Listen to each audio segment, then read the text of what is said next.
"Sir, the basilisk is going down," exclaimed a terrified lieutenant pointing to a nearby ship being engulfed in flames and torn apart by explosions. Hearing the news, the captain stopped shouting orders to his panicking subordinate and fell into a deep contemplating silence. Frantically looking around, his gaze lands on the young and inexperienced rear admiral that was nervously hiding behind a wall of displays. "Sir, the flagship and the admiral have been lost in action. You are now in command. What are your orders?" said the old captain with an undertone of disgust and contempt, as the Derivian male in front of him barely reached adulthood and got to that position simply because he was the son of some big shot. The bridge was dead quiet. Everyone was eagerly waiting for orders, staring right into the young officer's soul as bright flashes and explosions went off all around the scattered and confused formation of ships. Despite being promoted exclusively through nepotism, the young Derivian was well educated in military matters and had great respect and appreciation for the traditions and history of his people. After some agonizing moments of silent thoughts, he started issuing orders to the remaining operational ships, trying to prevent a total disaster. As the battle kept raging on, the heavily outnumbered Derivians managed to reacquire cohesion under the new lead and formed a battle wall adequate enough to avoid the assaulting raiders to outmaneuver and flank their formations.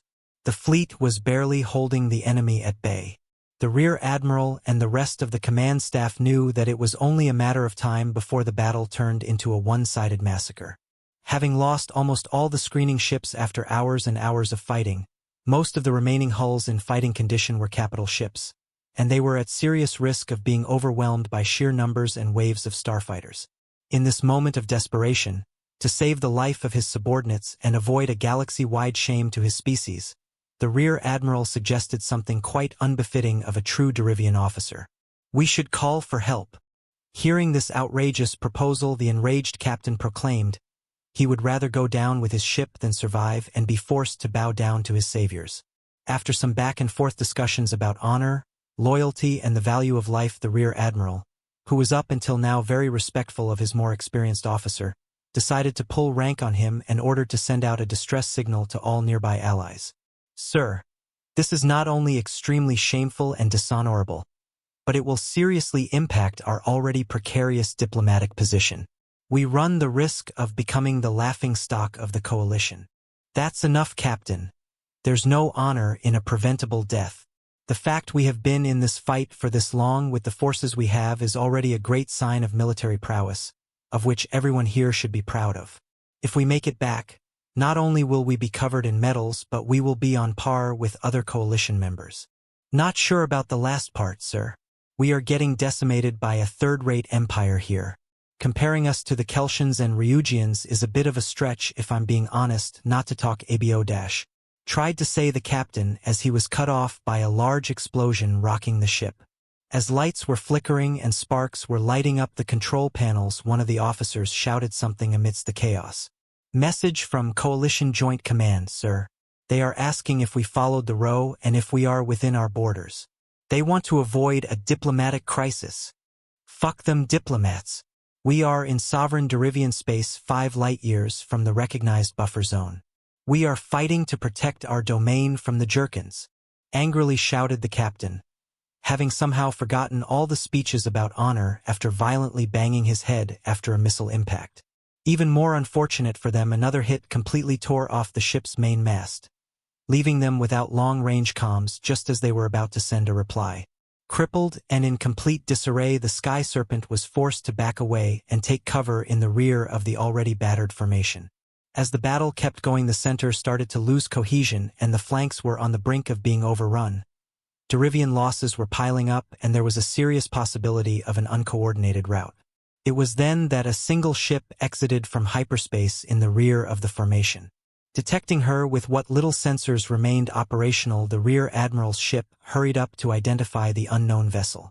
"This is the Sky Serpent of the Derivian Stargoing Fleet. Identify yourself." After some agonizing seconds of silence, the mysterious vessel sent a reply from the void of space that somehow both reassured and upset the old captain. "This is C-309. A frigate of the human astral navy. We detected your distress signal and were sent by Coalition Joint Command to confirm your status." Hearing that the ones who came to save them were humans, the captain let out a grumble with a clearly upset facial expression. Noticing his behavior, the rear admiral asked him about it, somewhat fearful these humans would not be enough to turn the tides of this battle. No, sir, it's quite the contrary. I was there when the human ships arrived over Turek. Oh well, you will see. We will be laughed at by those Terrans for at least 3 generations. Turning towards the communications officers, the captain ordered to briefly describe the situation to the newcomers, adding that an extensive report would only be a waste of time. C-309 situation is critical. Over 250 enemy vessels, including 38 battleships and 17 carriers. Our own forces have been reduced to 45% effectives, with virtually every unit having suffered damages. We are unable to maintain formation. A bit confused and skeptical, the young admiral asked his subordinate to elaborate, only to be interrupted by the Terran's reply. Understood. We were sailing with elements from the 34th Heavy Cruiser Squadron and the 110th Escort Squadron. We are the only coalition naval units within fast jump range to the current coordinates. We will assist you as best as possible. What? We are doomed. How did you even think of coming to help us with so few vessels? C-309, I request you to leave the premises. We do not need to shed your blood as well. Screamed into the microphone the rear admiral, wanting to preserve at least his honor as a commander. We appreciate your concerns, sir, but we are under direct orders of Grand Admiral Wyrene, commander of the 3rd Star Fleet.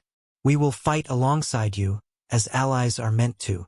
Moved by the apparent loyalty and devotion to the cause, the young officer shed a tear and was ready to die with these humans he just met. As he was drying his cheeks, he noticed how the old captain had a rather indifferent expression, as if there was nothing to worry about, as if they weren't about to go down guns blazing. Looking around, he realized all the senior officers had the same attitude, indifferent but relieved, a bit annoyed even. Fearing his men finally lost it because of the stress, he dared to ask what was going on in their minds. Oh, nothing, sir. Just thinking of what I could have for dinner. Actually, I should tell the cook to start preparing the meals. This is going to be over quickly. The rear admiral was about to just give up on everything and accept his fate when the humans sent one last message. We might have the equivalent of 4 cruisers and a tugboat on hand, but we will give them hell. As they were reading the message in disbelief, the Derivian crew watched from the bridge as a large ship flew past them, headed straight for the enemy wall of cannons and missiles. After dodging the damaged vessels and plowing through the wrecks and debris, the human frigate increased the already impressive speed to a ludicrous battle speed that was pretty much twice that of any other Derivian vessel. Looking at the angular jet-black ship, her silhouette was almost indistinguishable by the naked eye, as the deep space camouflage made her blend perfectly with the background emptiness of interplanetary void. Only exceptions were her massive, glowing thrusters whose nozzles were contracting and focusing, swiftly vectoring and changing the ship's angle of attack to let the sleek hull effortlessly glide around the less fortunate chunks of steel. Is that a frigate? It's the size of one of our heavy cruisers. And how is it so agile and fast? And what are their intentions? Are they crazy? Never seen humans in action, huh? It's clear you have no experience fighting with our coalition allies. Take a seat, we are just a sideshow now. As soon as the human ship rushed out of the field of debris and wrecks that once were proud vessels, dozens of Jerkin vessels aimed their barrels and remaining missiles at the bold frigate rapidly approaching. Soon enough, the fearless warship could be seen avoiding the slow plasma bolts, executing a mesmerizing mechanical dance, as control surfaces and side thrusters were put to use to their full extent. The moment missiles were launched against her, from the alloy belly of C-309 numerous lines of hatches opened one after the other to unleash their own missiles to intercept the incoming ones. The empty area separating the two formations was once again filled with rays of light and sentient needles of death after a previous lull in the fight. The humans' autocannons and close-in defense systems started tearing through the void, filling the cold emptiness of space with bright yellow and hot tracer rounds, as the barrage of missiles was simply too large to be fully intercepted by the few they had. To avoid being hit, the ship's hardware and crew had to sustain even harsher and more demanding evasive maneuvers. Heavy flares, chaff, and optical countermeasures were deployed as the frigate pushed to flanking speed while performing an aileron roll, leaving behind a spiral trail of bright lights and particles extending through space like a comet swept by solar winds. What is this? What are they even doing? Asked the young Derivian in disbelief. They are showing off. Having evaded or tanked the horde of missiles, the human ship was now at the same distance from the two fleets. Still dodging the odd plasma bolts, a spherical object was ejected from the ship's superstructure roughly the size of Sisyphus' boulder. As soon as the strange contraption was set free, C-309 quickly turned around and performed an emergency jump, disappearing from the battlefield. After a few seconds of laying there doing nothing, the mysterious sphere emitted a series of extremely bright lights, seemingly scanning its vicinity. Looking at the sensors, one would have noticed that this thing was also emitting electromagnetic pulses and listening to gravitational waves. What now? Is that a bomb? Did they just fuck right off? Are we all going to die? Asked the Rear Admiral yet again with a resigned tone. No, sir. That's a hyperspace beacon. A what? He could not even ask the next question, as out of nowhere four enormous ships accompanied by a handful of smaller warships slightly bigger than the one that just left jumped in. What was even more impressive was that all the ships exited hyperspace right next to each other around the so-called beacon. It is very hard, if not impossible, to exit from hyperspace in a precise location, even with the assistance of a supercomputer, is what the Rear Admiral exclaims. The experienced captain quickly explains. Those bastards managed to find a way to lock in on a signal while traveling at ultra-relativistic speed in a different dimension. Don't ask me how. Basically, the beacon scans the position, mass, and velocity of any object around it and sends out a coded signal. Newer and upgraded human ships can detect and home in on these specific signals. The required information is relayed to the ship's nav drives that communicate with each other to jump out in a coordinated manner without smashing into each other. During large-scale naval engagements, up to hundreds of these beacons are deployed, so that incoming ships can select where to join the battle from with higher tactical awareness of their surroundings and unprecedented accuracy. To testify the captain's statement, as soon as the human ships showed up, they had their cannons already pointed to the nearest targets, letting out a devastating salvo that took out over 20 ships in a matter of seconds. Not content, the heavy cruisers and their escorts elegantly opened their missile cells, akin to a pretty lady lifting her skirt to show the holstered .44 Magnum hanging on her thigh.